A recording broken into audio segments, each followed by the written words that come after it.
Welcome back. Time now for sport, and here with the tricks and treats of this week's sport is Oliver Dickinson.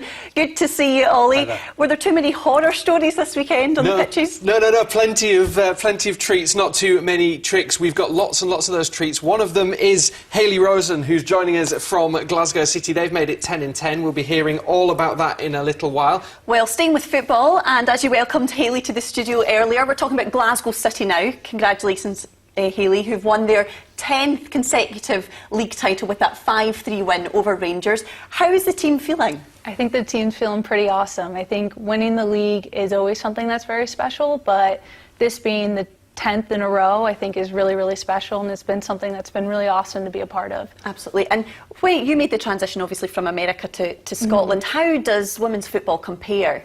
I think the biggest difference between the US and Scottish football is that there's just more eyes on the women's game, and when there's more people watching it and talking about it, there's just more opportunity. There's more opportunity to resources, facilities, you know, just I guess, yeah, more opportunity. And I think that really goes a long way in America, and I'd really like to see that come to the Scottish game. Yeah. From what you've seen in Scottish football, just how far can the Scottish game go? They're really pushing to be a big powerhouse in European football. So how far can Scotland's game go? Yeah, you know, when I came here, obviously I had done my research and I had heard amazing things about this club, but you never know what you're really going to get. And I've been so impressed with the standard, from the coaching staff to the players.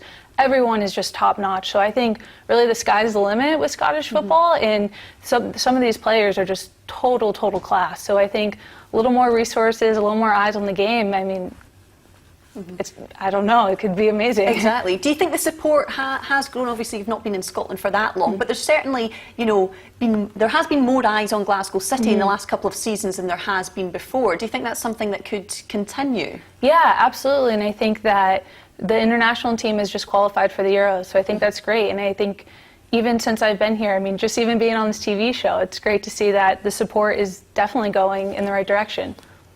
Absolutely. And, you know, what do you think more needs to be done? Obviously, you spoke about resources and facilities, but is there anything else you think that can be done to get more girls into football? You know, whether it's through school, kind of grassroots level, getting them into sport, football early on? Yeah, I think the number one thing is just awareness. I think sometimes when I tell people I'm playing for Glasgow City, they haven't even heard of the club.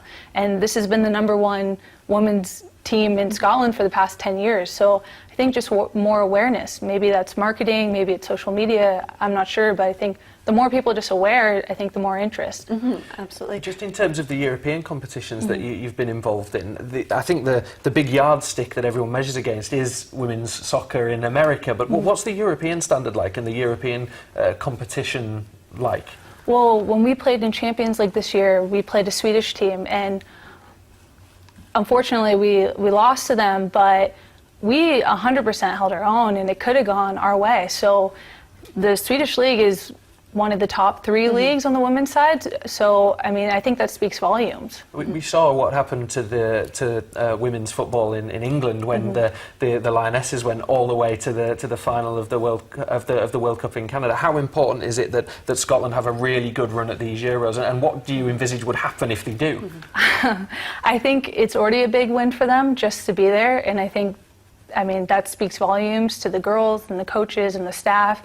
And for them to have a good run, I think would be tremendous for the domestic league here. And just finally, Hayley, big game this weekend against Hibs. How are you feeling going into that? I think we're feeling pretty good. Every time we play Hibs, I mean, they're a tremendous side. It's a great game, and obviously anything can happen in a final. But we're doing our best to prepare, and I think we're feeling pretty confident going into the game. Okay. Well, Hayley, Oliver, thank you very much for joining me in the studio tonight. Thank you. Thank you.